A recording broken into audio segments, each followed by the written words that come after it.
그러므로 너희에게 구하노니 너희를 위한 나의 여러 환난에 대하여 낙심하지 말라. 이는 너희의 영광이니라. 아멘. 우리 한 번 더 읽어볼까요? 시작. 그러므로 너희에게 구하노니 너희를 위한 나의 여러 환난에 대하여 낙심하지 말라. 이는 너희의 영광이니라. 아멘. 자, 오늘도 영광이라는 주제로 지난주에 이어서 말씀을 한 번 더 해보도록 하겠습니다.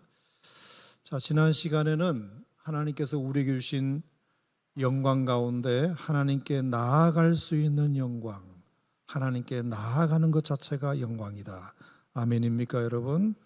죄인된 우리가 거룩하신 하나님께 나아갈 수 있다는 것만으로도 영광이고, 피조물인 우리가 창조주이신 하나님께 나아갈 수 있다는 것만으로도 정말로 비교할 수 없는 우리의 명예이며 영광이죠. 왜냐하면 아무에게나 그런 것들이 허락될 것이 아니기 때문입니다. 자, 그래서 지난주에 제가 모세 이야기를 잠깐 했는데, 얼마나 우리가 하나님께 나아가는 것이 이게 어려운 일인가 하면은, 자, 여러분 출애굽기에 보면 모세가 성막을 지었단 말입니다. 그 모세가 다 지은 거잖아요. 모세가 재료를 준비하고, 모세가 또 하나님으로부터 설계를 받아가지고 재료를 다 구비해가지고 얼마나 정성을 다해서 성막을 지었는지 몰라요. 그 모세가 지은 작품이에요. 자, 그러면 당연히 그 모세는 성막에 들어갈 자격이 있죠. 자기가 지었으니까. 그런데 성막이 다 짓고 나서 하나님의 영광이 그 성막에 가득했다 그랬어요. 그래서 사람의 손으로 지은 전이지만 하나님의 영광이 가득해지면서 이제 그 전은 사람의 전이 아니라 하나님의 머무시는 하나님의 전이 되었습니다. 그러다 보니 모세가 하나님께 그 전에 나아갈 수 없었다 이렇게 되어 있어요. 분명히 자기가 건물을 지었는데, 자기의 돈도 들어갔는데, 자기의 땀과 수고도 들어갔는데, 하나님의 영광이 그 성 안에, 그 성전 안에 머물자 모세는 하나님의 그 성막에 들어갈 수 없었다. 왜냐하면 누구든지 죄인은 하나님께 나아가면 우리의 모든 죄가 하나님 앞에 다 들통나므로 하나님 앞에 나아가는 즉시 우리는 즉사할 수밖에 없기 때문이죠. 자, 그런데 하나님께서 그 모세를 기어이 모세가 그 성막에 나아갈 수 있게 된 것은 우리가 레위기 1장 1절을 통해서 보았듯이 하나님께서 모세를 부르셨기 때문에 나아갈 수 있었다 이렇게 되어 있습니다. 그러니까 아무리 내가 내 돈으로 지었다 하더라도 그 성막에 나아갈 수 있는 자격을 갖추려면 하나님께서 우리를 불러주시지 않으면 나아갈 수 없다. 아멘. 여러분, 교회도 결국은 에클레시아잖아요. 하나님으로부터 부름받은 자들의 모임이란 말입니다. 그래서 그냥 내 두 발을 가지고 내가 문 열고 들어오면 되지, 교회 왜 아무나 못 들어오나 이렇게 말할 수는 있으나, 여러분, 교회라는 건물 안에 여러분들이 혹시 여러분의 힘으로 문을 따고 들어올 수 있을지 몰라도 정말 우리가 하나님 앞에 나아가는 것만큼은 절대로 우리의 자의로 나아가는 것이 아니고, 우리의 자격으로 나아갈 수 있는 것이 아니고 하나님이 부르셔야만 갈 수 있다. 그러니 여러분, 하나님이 여러분들을 불러주셔서 주님의 전에 나오게 했다는 것 자체가 우리에게는 뭐다? 영광이다. 하나님, 나를 불러주셔서 영광입니다. 여러분, 그런 고백을 평생 하나님 앞에 드릴 수 있는 여러분 되시기를 축복합니다. 자, 두 번째, 오늘 하나님께서 우리에게 가르치시는 영광은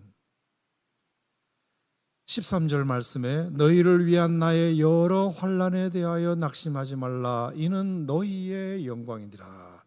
환난이라는 영광입니다. 환난이라는 영광. 한번 따라 하겠습니다.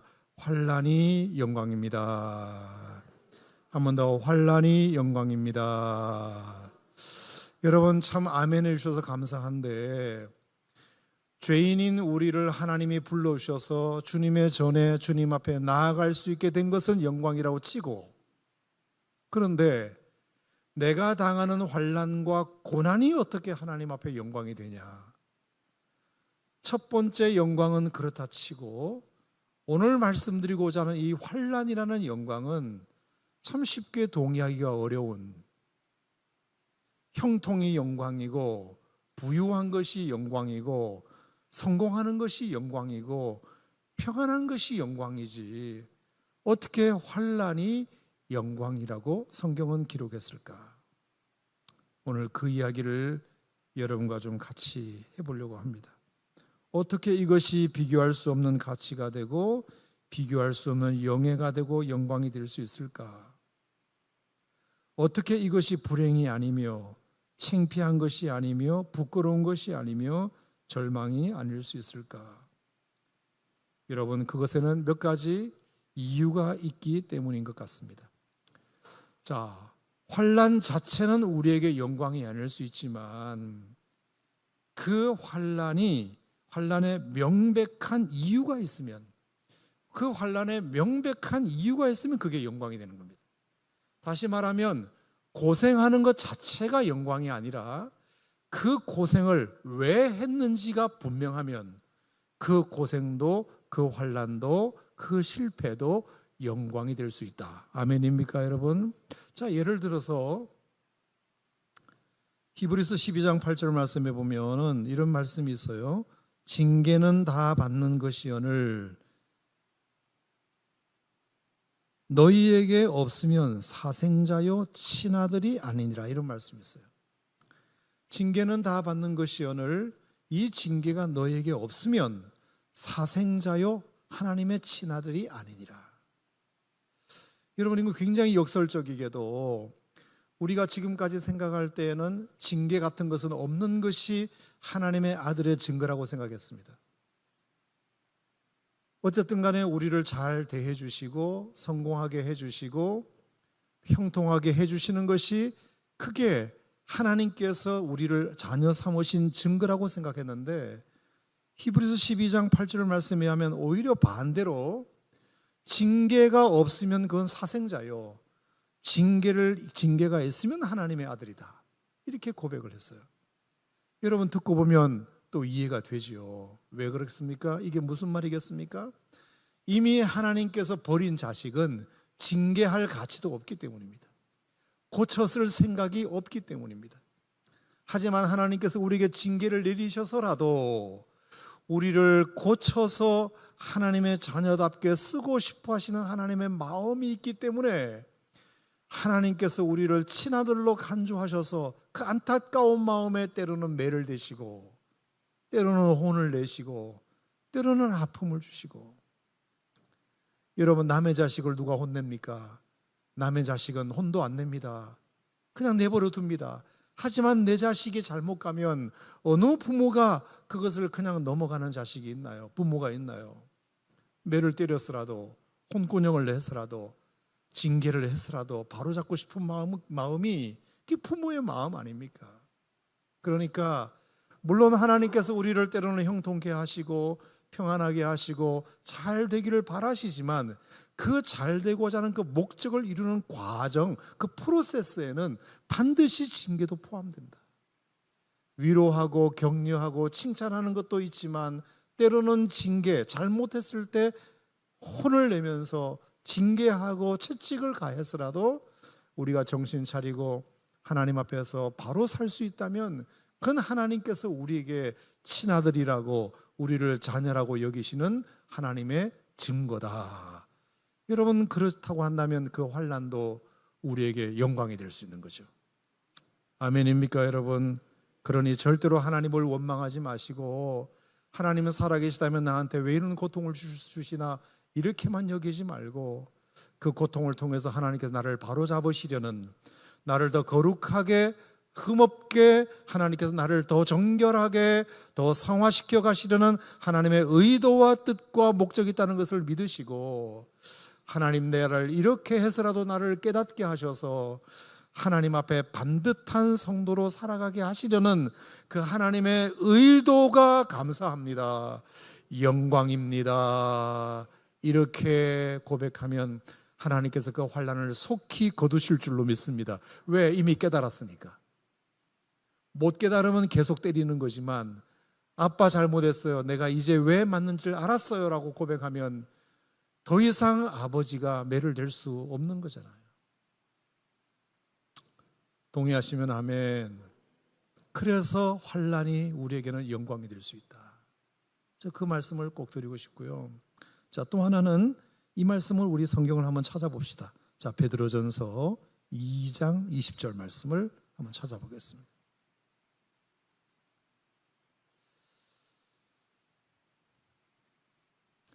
자, 두 번째 환난이 우리에게 어떻게 영광이 될 수 있는가? 베드로전서 2장 20절. 자, 여러분이 아시는 말씀일 수도 있는데 그래도 한번 찾아보죠. 자, 베드로전서 2장 20절을 다 찾으셨으면 우리 한 목소리로 한번 읽어볼까요? 시작. 죄가 있어 매를 맞고 참으면 무슨 칭찬이 있으리요? 그러나 선을 행함으로 고난을 받고 참으면 하나님 앞에 아름다우니라. 아멘. 선을 행함으로 고난을 받고, 자, 고난을 받는데 선을 행함으로 고난을 받고, 환난이 선을 행함으로 받는 환난이라면 그 역시 하나님 앞에 영광이 되고 하나님 보시기에 아름답게 보신다는 뜻입니다. 자, 그러므로 우리가 어떤 결과물이 우리에게는 정말로 중요하다고 여기시지만 사실은 결과물이 중요한 게 아니라 사실은 과정이 더 중요해요.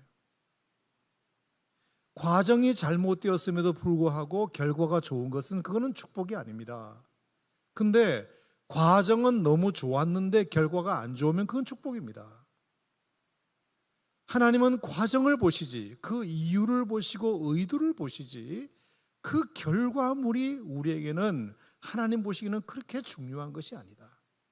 우리 인간에게는 어떤 결과물, 뭐로 가도 서울만 가면 된다는 생각이 우리에게는 있지만 하나님께서는 그것을 하고자 하는 의도, 그 과정이 하나님께서는 더 중요하다. 네가 어떤 마음으로 그 일을 했느냐, 어떤 고백이 너의 일 속에 담겨져 있느냐, 이게 하나님은 더 중요하게 여기시는 거잖아요. 고난이라는 것이 중요한 것이 아니라 선을 행함으로 고난을 받고 참는 자는 하나님 보시기에 아름다우니라. 저는 이것이 여러분이 환난이 영광이라고 고백하려면 반드시 짚고 넘어가야 중요한 성경적 명제라고 생각합니다. 자, 그렇다면 하나님께서 도대체 무엇을 그렇게 아름답게 보시는 선일까요? 우리가 어떤 선을 행할 때 하나님이 우리를 아름답게 보시고 하나님께서 영광 받으실까요? 제가 이렇게 성경을 묵상하다가 두 가지를 여러분과 함께 좀 나누고 싶은데, 첫 번째는 어떤 상황에도 하나님을 찬양할 수 있다면 그건 하나님이 보시기에 선한 일이고 그것은 하나님 보시기에 아름다운 일이고 그것은 하나님께서 영광 받으시는 일이다. 어떤 상황 속에서도 하나님을 찬양하는 것을 잊어버리지 않는 것. 여러분 대뜸 무슨 생각이 나시나요? 사도행전 16장에 바울과 실라가 빌립보 감옥에 갇혔을 때 하나님을 찬양했던 그 일이 떠오르시지요. 여러분 바울과 실라가 사도행전 16장에서 왜 감옥에 갇혔나요? 여러분 잘 아시는 대로 바울은 실라와 함께 2차 전도 여행을 떠났다가 1차 전도 여행지를 재방문하고 난 다음에 바울의 마음속에는 목표가 하나 있었습니다. 그건 에베소에 가서 꼭 복음을 전하고 싶은 마음이 있었어요. 그래서 드로아까지 갔다. 근데 하나님께서 성령께서 계속해서 에베소로 가는 길을 여러 가지로 막으셨던 것 같아요. 허락하지를 않으셨어요. 왜 하나님께서 내 소원을 들어주지 않으시지? 그렇게 생각을 하고 제가 물 한 잔 마시겠습니다.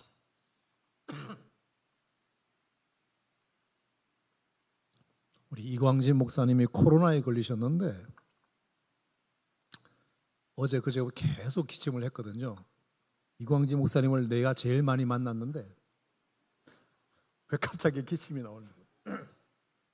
오늘 나 만난 사람들 조심하시기 바랍니다. 괜찮겠죠 뭐. 네. 뭔 얘기하다 그랬죠? 오케이. 자, 하나님께서 에베소에 바울을 드로아로 보내셨는데 에베소로 가는 것을 하나님께서 자꾸 막으셨다. 근데 그날 밤에 환상을 통해서 마게도냐 사람이 나타나가지고 건너와서 우리를 도우라. 그래서 하나님의 그 음성에 순종해서 처음으로 간 곳이 빌립보였잖아요. 하나님께서 환상 가운데 부르셔서 빌립보라는 곳에 정말로 생각지도 못했던 곳에 갔단 말입니다. 그런데 거기서 감옥에 갇히는 상황이 벌어진 거죠. 낯선 곳에서 얼마나 두려웠겠습니까? 그리고 빌립보에 가서 전도를 하다가 귀신 들린 종 하나를 고쳐줬는데 그 귀신 들린 종을 나중에 알고 보니까 어떤 주인이 그 귀신 들린 종을 점치는 사람으로 이용해서 뒤에서 앵벌이를 하고 있다는 것을 알게 되었어요. 근데 그 귀신 들린 종을 멀쩡하게 고쳐주니까 자기의 수입원이 끊겼다는 것 때문에 바울을 고소한 것입니다. 이런 억울할 때가. 귀신 들린 종을 멀쩡하게 고쳐준 것도 굉장히 고마운 것인데 억울하게 자기가 감옥에 갇혔어요. 감옥에 갇힌 것 자체가 그를 두렵게 했을 것이고, 그리고 얼토당토한 이유로 감옥에 갇혔으니 얼마나 억울했겠으며, 그리고 말씀드린 대로 자기가 유럽에 올 생각도 없었고 자기의 목적은 에베소에 가는 것이 목적이었는데 하나님이 억지로 빌립보에 가게 해가지고 하나님의 말씀에 순종한 결과가 결국은 감옥이니 얼마나 하나님을 원망했겠습니까? 감옥 자체에 갇힌 두려움, 그리고 전도하다가 좋은 일을 하다가 귀신 들린 사람을 고쳐준 것 때문에 오히려 상은 받지 못할 망정 누명을 쓰고 감옥에 갇힌 그 억울함, 그리고 하나님 말씀에 순종해 기껏 왔더니 하나님께서 감옥에 갇히게 하신 그 하나님에 대한 원망, 이런 복잡한 감정이 분명히 감옥에 갇힌 바울에게는 있었을 거란 말입니다. 근데 여러분 잘 아시는 대로 무슨 정신으로 바울과 실라가 그 감옥을 해서 하나님을 찬양했냐? 그러니 여러분, 이 찬송할 수 없는 상황 속에서 찬송하는 그 모습을 하나님이 들으셨을 때 하나님이 영광을 받으셨겠죠. 좋은 악기와 좋은 반주자와 좋은 목소리와 좋은 마이크 시스템으로 찬양하는 것도 하나님이 영광 받으시겠지만 전혀 찬양할 수 없는 상황 속에서, 찬양할 상황도 아니고 찬양할 장소도 아니고 찬양할 마음도 생기지 않는 그 속에서 찬양하는 그 찬양을 저는 하나님이 훨씬 더 영광 받으시리라고 생각합니다. 그래서 할렐루야 하나님께 찬양하며 선하며 찬송하여 아름답고 마땅하도다 시편 147편 1절에 고백했는데, 여러분 찬양은 우리가 목가적인 환경에서 좋은 음악에 맞추어서 좋은 반주에 맞추어서 좋은 마이크를 들고 사람들 앞에서 자랑하듯이 그렇게 찬양하는 것만이 자랑이 아니고 사랑이 아니고, 진짜 하나님이 영광 받으시는 찬양은 바울이 빌립보 감옥에서 한 찬양이 하나님께 영광이 됩니다. 네. 그게 하나님 보시기에 아름다운 것이고 하나님 보시기에 선한 일이 됩니다. 선한 일. 여러분 어떤 경우에도 하나님 원망할 일이 있더라도, 세상 억울한 일을 당했더라도, 두려움이 찾아오시더라도 여러분 잊지 말아야 할 것은 하나님께 그럴수록 찬양하시기를 축복합니다. 하나님께 영광이 될 겁니다. 영광이. 소파라노, 엘토, 테너, 베이스로 화음을 맞추어서 찬양하는 것도 영광이지만 박자, 음정, 악기 아무것도 없지만 찬양할 수 없는 상황 속에서 찬양하는 것이 영광이다. 여러분, 그 환난이 하나님께 영광이 되도록 찬송하시길 바랍니다. 환난 중에도 찬송하면 하나님께 영광이 될 줄로 믿습니다. 자, 두 번째, 어떤 상황에서도 사람을 귀하게 여기는 것이 영광이 됩니다. 첫 번째는 어떤 상황 속에서도 하나님을 찬양하는 것이 영광이 된다고 그랬고요. 두 번째, 하나님이 선하게 아름답게 보시는 것은 어떤 상황 속에서도 사람을 귀하게 여기는 것이 하나님께 영광이 됩니다. 자, 오늘 그 얘기를 잠깐 나눠보겠습니다. 자, 예를 들어서 누가복음 10장에 보면 말입니다. 선한 사마리아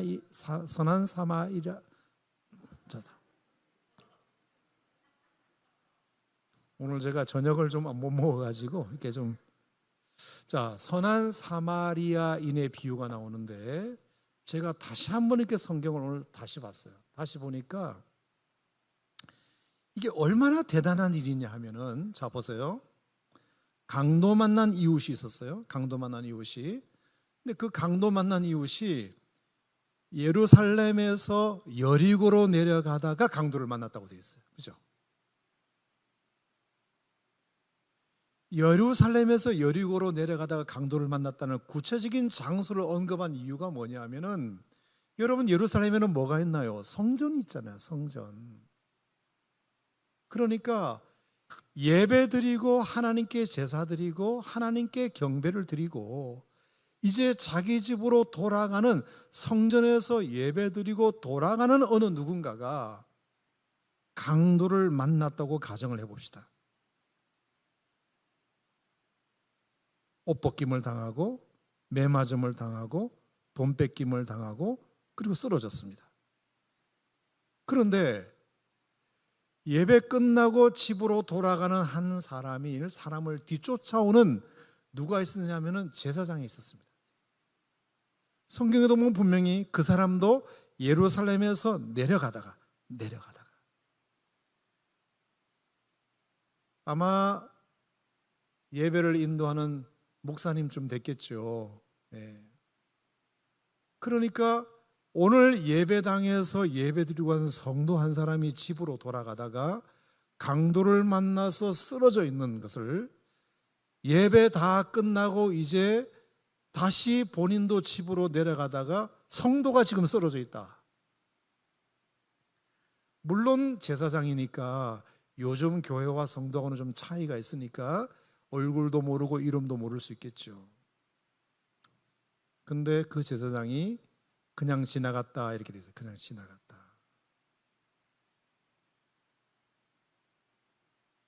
피하여 지나갔다. 두 번째 어떤 사람이 지나갔느냐 하면 레위인이 지나갔다 그랬어요. 레위인은 대대로 구약성 때부터 성전에서 찬송을 인도하는 사람이에요. 음악 사역자예요. 성전에서 음악을 관리하는 사람들이었어요. 찬송 인도자가 내려가다가 그 사람을 보고 피하여 지나가고, 예배를 인도했던 설교자도 피하여 지나가고, 찬송을 인도했던 음악 사역자도 피하여 지나가고. 여러분, 꼭 이렇게 해석할 수 있는 건 아닙니다. 어쨌든 간에 제가 이제 극적으로 설명을 드리기 위해서 그런데,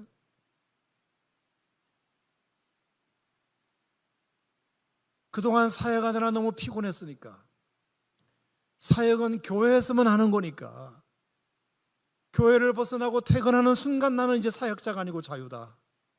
일반 범인으로 돌아왔으니까 성전 안에서는 거룩하게 온갖 것을 다 줄 것처럼 이렇게 해놓고 결국에 퇴근하는 순간, 그 제사장의 의복을 벗어던지는 순간 나는 이제 평범한 한 사람의 시민으로 돌아왔다 생각해서 그렇게 거룩하게 성전에서 찬양했던 모습도 사라지고, 사람들 앞에서 입 벌린 소리로 설교했던 그 거룩함도 사라지고, 결국에 그 한 영혼에 대해서 아무런 관심이 없는, 제가 무슨 생각을 했느냐 하면은 119 구급대원이 말입니다, 오늘 8시부터 밤 8시까지 12시간을 일했다고 칩시다.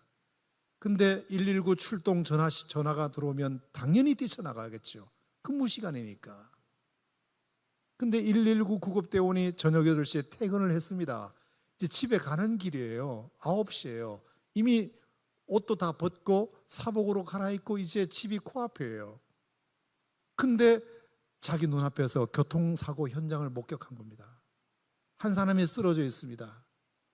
빨리 인공호흡이라도 해야 되는 상황입니다. 자, 그랬을 때 나는 이미 퇴근을 했고 119에 신고가 갔을 테니까 누군가 다른 근무자가 올 거니까 나는 그냥 집에 들어갈 거야. 그러면 그게 119 대원입니까?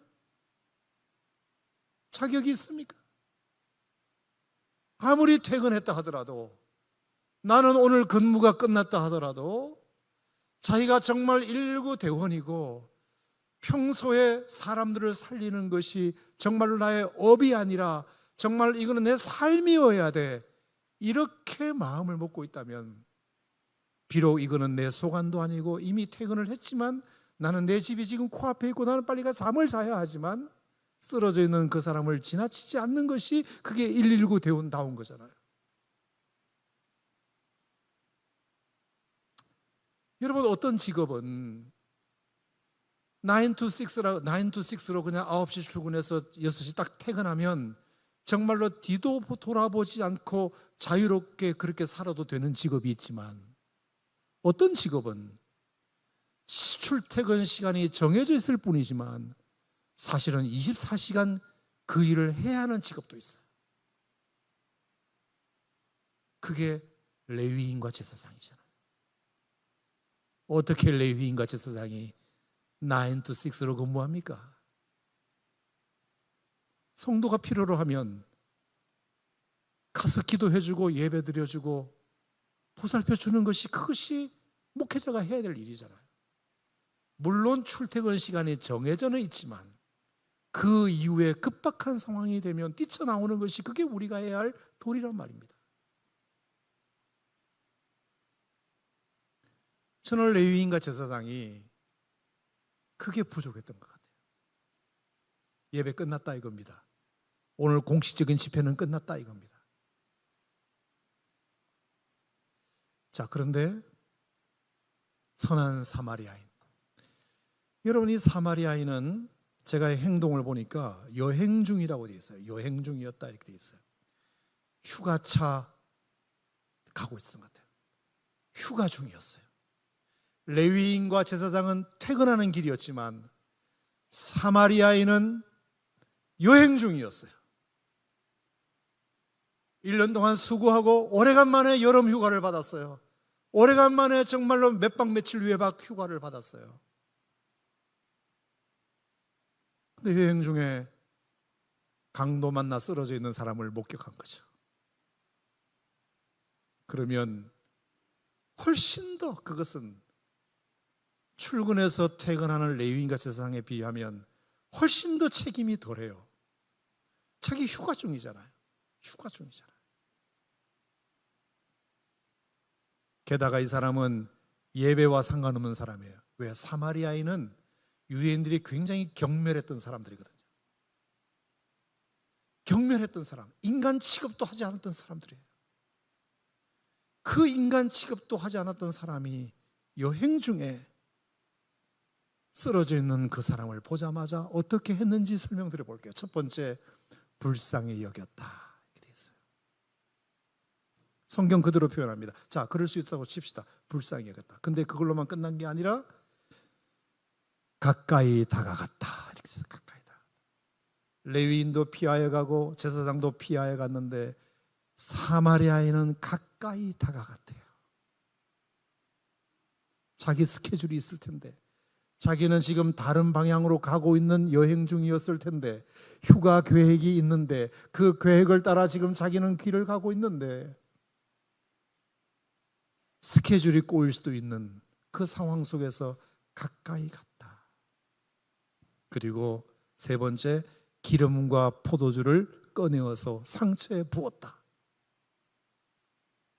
상비약을, 자기가 여행 중에 쓸 수도 있는 그 상비약을 생각지도 못했던 한 사람을 만나서 그 사람에게 기름을 부었어요. 그리고 그 다음에 네 번째 그걸로 끝났나요? 자기 짐승에 태워, 이렇게 돼 있어요. 자기 짐승에 태웠다는 말은 자기는 내렸다는 뜻이잖아요. 자기가 타고 가던 그 짐승에서 자기는 내리고 그 강도 만난 사람을 태운 겁니다. 태우려면 무거운 사람을 들어 올려야 되잖아요. 얼마나 그것이 힘들어요. 한 사람을 나귀 위에 태우는 것이 쉬워요? 그리고 그 옷에 피와 먼지가 묻을 겁니다. 틀림없이.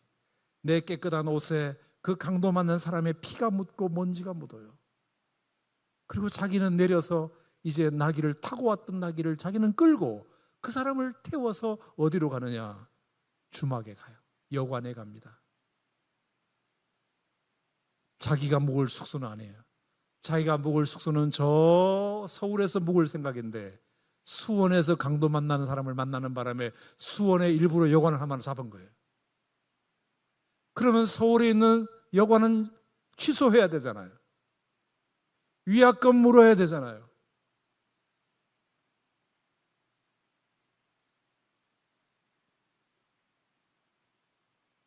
그리고 방을 하나 잡고 돌보아 줍니다. 방 두 개를 잡은 것이 아니라 방 하나를 잡고 같이 잠을 자면서 돌보아 줍니다. 그리고 이튿날 아침이 됐습니다. 자기 여행 스케줄이 꼬였습니다. 나는 오늘 서울까지 갈 예정이었는데 강도 만난 사람을 만나는 바람에 수원에서 하룻밤을 자게 되었습니다. 타이트한 그 여행 스케줄이 꼬여버렸습니다. 그리고 주인에게 데나리온 2를 줍니다. 여러분, 이 데나리온이라는 화폐가 아니는 하루에 일반 노동자가 열심히 일을 해가지고 받는 하루 품삯입니다. 근데 2 데나리온을 줬어요. 여관 주인에게. 여러분, 이 말은 뭐죠? 내가 이틀 뒤에 다시 오겠다는 뜻입니다. 2 데나리온을 줬다는 얘기는 적어도 당신이 이 환자를 이틀 동안 돌봐주면 내가 품삯을 대신 주겠어.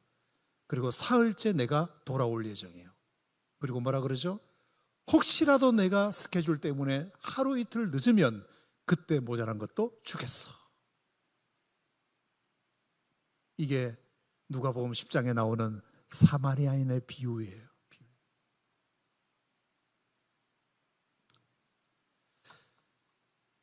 여러분, 예수님께서 이 비유를 왜 드셨다고 생각하십니까?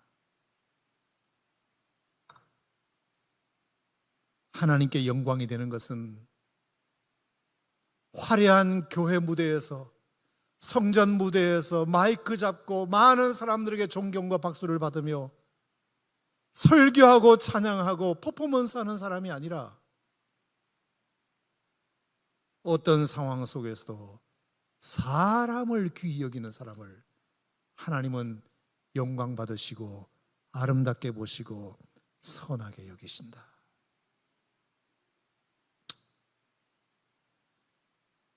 설교자만 하나님께 영광이 되겠습니까?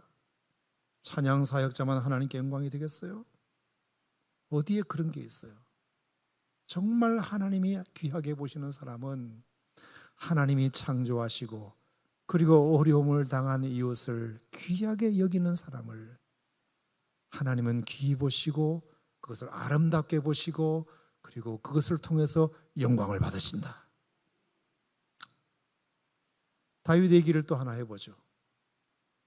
여러분, 다윗은 사울에게 쫓겨다니면서 얼마나 힘들었는지 몰라요. 다윗이 사울에게 쫓겨다닐 이유가 없었잖아요. 오히려 사울을 도와준 사람이에요.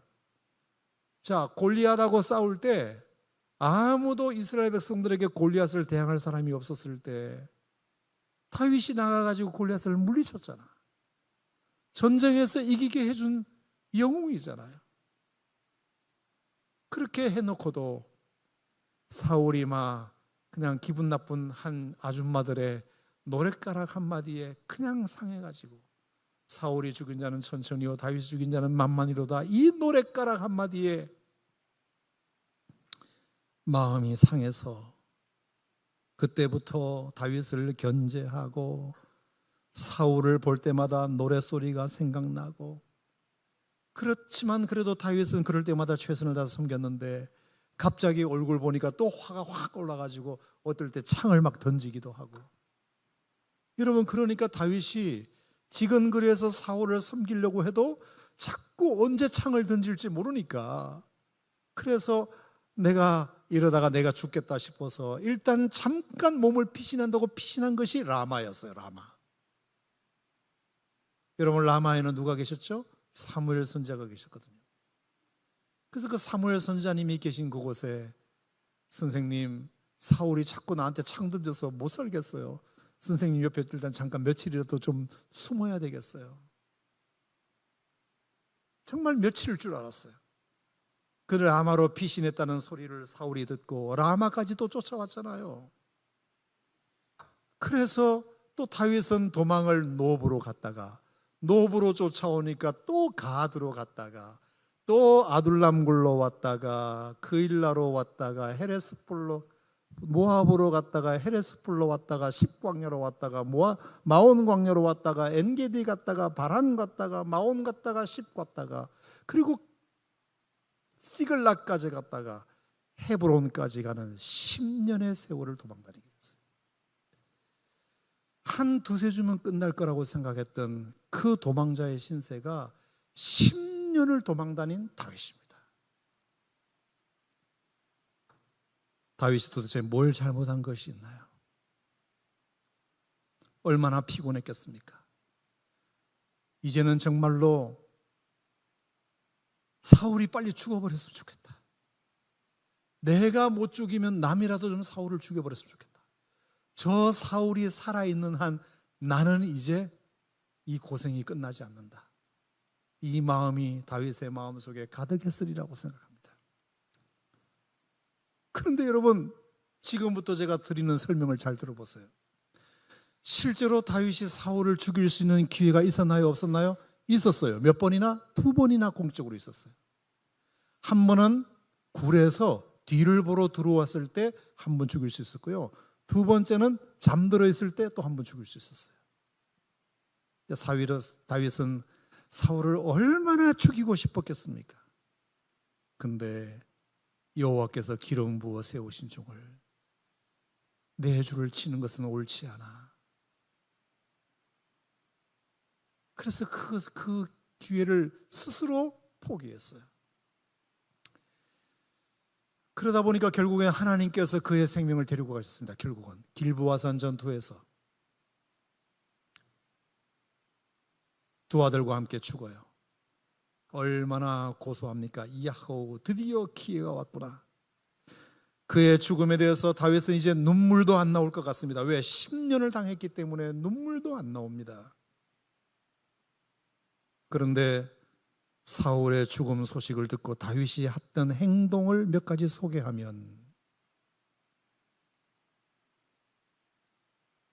첫 번째, 소식을 듣고 사무엘하 1장 17절에서 27절에 나와 있는 것처럼 곡을 하는데 엉엉 웁니다. 그 애가를 불러서 애가를 지어 불러요. 얼마나 많이 다윗이 사울의 죽음을 슬퍼했는지 몰라요. 심지어 며칠 동안 옷을 찢고 금식까지 했대요. 금식까지. 사울의 아들도 아닌데, 나한테 잘해주지도 없는데, 10년간 날 잡으러 다녔는데, 나를 10년간 죽이려고 했던 사람인데 무슨 눈물이 나올 게 있다고 그랬어요. 심지어 어떤 일까지 벌어졌냐면은 아말렉 군사 한 사람이 다윗을 찾아왔어요. 와서 하는 말이 이렇게 얘기했어요. 사울의 쓰고 있던 왕관, 그 왕관을 가져온 거예요. 그래서 네가 이걸 왜 가져왔냐 그랬더니, 제가 우연히 이 싸움터에 가게 됐는데 길보아산 꼭대기에 올라갔더니 이미 사울은 거의 쓰러져 가지고 거의 죽어가고 있었다.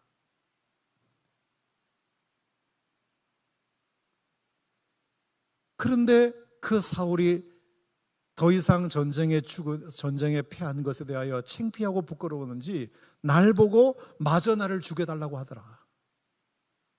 그래서 그 사람의 부탁을 받고 내가 그 사람을 죽이고, 그리고 다윗 선생님이 그 사울의 죽음 소식을 알려드리면 좋아하실 것 같아서 제가 그 증거로 그가 썼던 왕관을 가지고 왔노라고. 왜냐하면 다윗에게 원수는 사울이라는 것을 다 알고 있었기 때문에 그 사울이 죽었다는 소식을 듣는 순간 기뻐할 것이고, 그 왕관까지 가져왔다는 것을 들으면 더 기뻐할 줄 알고 이 군사가 다윗에게 찾아왔더니 이놈 하면서 다윗이 그 군사의 목을 베버렸습니다. 내가 그 소식을 듣고 좋아할 줄 알았나 이놈아? 나도 죽이지 않은 너를, 그 왕을 네가 죽였다고? 나도 2번씩이나 그를 죽일 기회가 있었는데 나는 살렸는데 네가 뭐라고 사울을 죽인단 말이야. 너나 죽어라. 더 놀라운 것은 길르앗 야베스 족속이라고, 이 길르앗 야베스 족속이 암몬과의 전쟁을 할 때 분리했거든요. 근데 사울이 도와줘가지고 길르앗 야베스 족속을 구해준 적이 있어요. 근데 사울이 죽었다는 소식을 듣고 이 길르앗 야베스 족속이 사울에게 받은 은혜가 있으니까 그 시신을 가져다가 장례를 치러준 거예요. 길르앗 야베스 족속이 장례를 치렀다는 소식을 다윗이 듣고 내 원수를 장례를 치러줬다고 하면서 이놈들, 못된 놈들, 그렇게 말하지 않고 너희들에게 복이 있을지어다. 나라도 치러서야 할 장례식을 너희들이 내 대신 치러줬구나. 너무 잘했다. 너무 잘했다. 여러분, 이것이 사울이 죽었을 때 다윗의 행동입니다. 상상할 수 없는, 어떻게 이런 일이 가능할까? 그러니 그 다윗을 통해서 하나님이 어떻게 영광을 안 받으시겠습니까? 아멘. 그 다윗의 행동을 하나님이 어떻게 아름답다 하지 않으시겠습니까? 어떻게 선하다 하지 않으시겠습니까? 하나님이 다윗을 이스라엘 역사의 가장 위대한 왕으로 쓰신 이유는 거기에 있습니다. 다윗 왕조를 가장 번성시킨 이유도 거기에 있습니다. 지금도 이스라엘 국기에 다윗의 별이 새겨진 이유도 거기에 있습니다. 나중에 솔로몬이 죽고 나서 르호보암과 여로보암으로 북왕국과 남왕국이 나눠졌는데, 북왕국은 931년부터 722년까지 짧은 역사였지만 19명의 왕이 죽었지만 8번이나 정변이 났습니다. 정권이 8번이나 바뀌었어요. 하지만 남왕국이라는 931년에 갈라져 가지고 BC 586년까지 20명의 왕들이 왕을 지냈는데 단 한 번도 정변이 일어나지 않았어요. 쿠데타가 일어나지 않았어요. 다윗의 주변 사람들이 다윗의 인격을 본 거죠. 정말 대단한 사람이다. 어떻게 저럴 수 있을까? 나 같으면 몇 번을 죽였겠다. 내가 못 죽였으면 남이라도 죽인 것에 대해서 박수를 쳤겠다. 그런데 어떻게 그 원수가 죽었는데도 불구하고 그렇게 진심으로 곡하고 슬퍼하고 다윗의 사울의 장례를 치러준 그 길르앗 야베스 족속을 칭찬해주고 사울의 목을 벤 그 장군을 오히려 죽이고. 제가 오늘 드리고 싶은 말씀은 하나님이 우리를 통해서 어떤 사람들이 영광을 받으시느냐. 첫 번째, 환난 가운데서도 하나님을 찬양하는 사람을 영광 받으신다. 두 번째, 어떤 상황에도 사람을 귀히 여기는 사람을 영광 받으신다. 동의하시면 아멘. 여러분의 인생을 통해서 하나님이 정말 영광 받으시길 원하신다면 이 두 가지를 꼭 기억하셨으면 좋겠어요.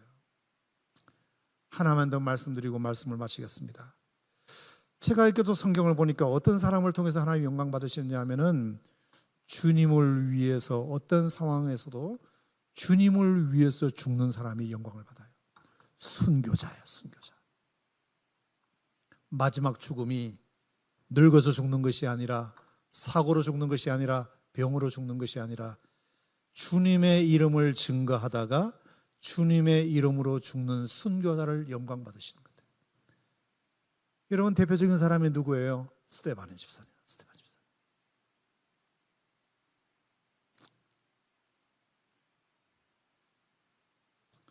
스데반 집사가 설교할 때 유대인들이 그것을 견디지를 못해서 소리를 지르고 내치고 옷 벗기고 돌을 던져 스데반 집사를 죽여요. 근데 그 마지막 스데반 집사가 죽는 그 모습 속에 놀라운 표현이 몇 가지가 나와요. 첫 번째, 그가 성령이 충만하여, 이렇게 돼 있어요. 그 죽는 순간까지도 성령이 충만했대. 여러분, 저나 여러분이나 누구에게나 공이 인생의 마지막 순간이 올 텐데, 저는 여러분의 인생의 마지막 순간에까지 성령이 충만하기를 축복합니다. 성령이 충만하여 내가 죽음을 맞기를 축복합니다. 두 번째, 그가 하나님의 영광을 봤대요. 하나님의 영광을 봤대요. 그 죽는 순간에 하나님의 영광을 봤다. 너무 멋지죠. 그리고 하나님 우편에 계신 예수님도 봤대요. 예수님도 봤대요. 여러분, 그 죽는 순간에 삼위 하나님을 다 본 거예요. 성령으로 충만했죠. 하나님을 봤죠. 예수님도 봤죠. 삼위일체를 논하는 것은 신학교에서 논하는 게 아닙니다. 이런 순교자의 삶 속에서 그 마지막 순간에 삼위 하나님이 개입하십니다. 순교는 너무나 귀하고 너무나 소중한 죽음이기 때문에 하나님 한 분만 오신 것이 아니라 하나님, 예수님, 성령님이 함께 역사하셔서 그 순교자 스데반을 지켜보고 계세요. 뿐만입니까? 하늘문이 열렸다, 이렇게 해서 하늘문이 열렸다.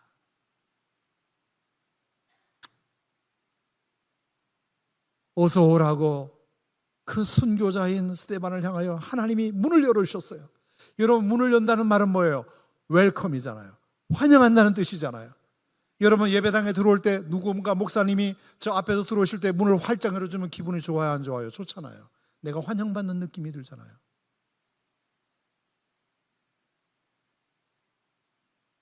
죽음을 앞두고 이제 내가 하늘나라에 가야 되는데 하나님이 문을 활짝 열어주셔서 어서 오라고 두 팔 벌려서 기다리고 계시면 여러분, 그것이 얼마나 영광스럽겠습니까?